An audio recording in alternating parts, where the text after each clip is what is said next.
If you think that your piece is boring, don't think that the solution to that is always going to be adding things. Sometimes it's going to be actually stripping things away.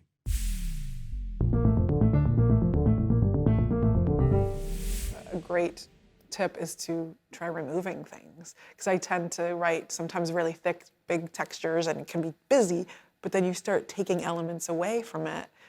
You can find some real beauty and magic in boiling it to its minimal parts. So I like also space in music.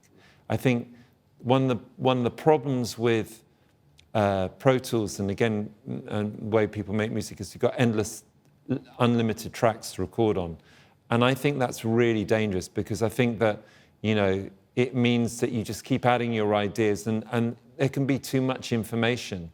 I think space is really important, air, and where you place stuff is really, and I'm often thinking about that, and that might be a cerebral process. It might be like, you know, it feels all too much in the cluttered. Let's take out stuff. Unless it's really great, get rid of it. Unless it really matters, get rid of it. I think one thing that I've really learned is unison. Even just keeping things in unison is really can be a wonderful thing. I just wrote. I'm working with the Ballet Boys on something, and I just wrote one of the pieces there is really weird. Rhythmically, it's all over the place. So rather than put weird harmony on top of it as well, we're all just playing in unison, and the rhythm speaks for itself. Right, and I think that's one of the great things about reggae, is that it takes out often those chords and the bass and the guitar and the keys and the backing singers and the vocalists doing all the work, and there's all this space. Example being, I tried to transcribe a clave in 9 and then put it over this beat, and when I brought it to the musicians, it just didn't work. And when I just simplified it, took some of the clave out, or just tried to understand it a little bit better, it just made more sense. One of the problems when you're trying to prove that you're the best rapper is you can become invested in making sure that the multisyllabic nature at the end of every line, so rather than, say, rhyming cat in a hat, you're rhyming metaphysical with very lyrical, or Danny Williams with Palestinians. You're trying to increase the amount that you're rhyming. But if you're increasing the amount that you're rhyming, but you're not actually saying very much, then you might impress people on a first listen, but it's not something that's going to stand the test of time. I do it the whole time. I always use too many notes and too many ideas, usually, and then I always strip it back to one, basically, at the end, and it's the best one. And I don't know why or how, but it's really important to strip back. I think minimalism and maximalism, I really love a maximalist approach to things, and I really love composers that are of that maximalist sort of, you know, are in that genre. But I find it interesting that even though what you're hearing is very dense, the idea probably is still very simple.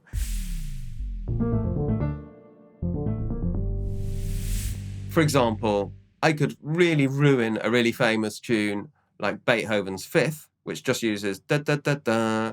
I could wreck that by not repeating things enough and just making up loads of new ideas. I could go da-da-da-da, da-da-da-da, da-da-da-dun-dun-dun, da-da-da-da-dum, da-da-da-ba-ba-ba, dee-da-dee, dee-da-dee, da-da-da-da-da-da-da-da-da-da. And so you've completely forgotten the original idea.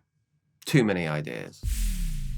Sometimes less is more. Even if you've got just a bar of complexity, just keep it at that and develop that idea. I think one thing that I used to do a lot was try and cram everything into one piece. And I thought that's what you needed something to do for it to have development. But that's not always. A new idea isn't necessarily development. It's just a new idea that sometimes doesn't relate to what's just come before.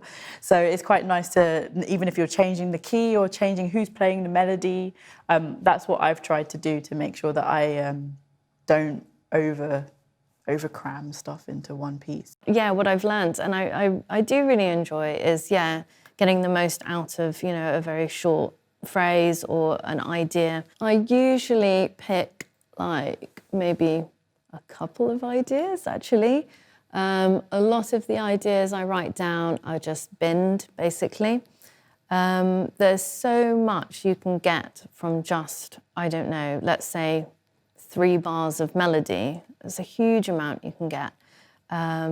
It's just being kind of clever and creative with that little segment you've come up with. But yeah, a lot of what I write down in my sort of my first sketches, a lot of that just, yeah, it's gone. So maybe you need to emphasize one idea rather than making a new one. Maybe it needs to have a more emphatic chord sequence underneath it to make it clearer. Maybe you need to strip away the middle parts so that your main idea is much, much easier to hear for the audience. All those things of stripping away, creating clarity, are a crucial part of the toolkit of anyone who's writing music.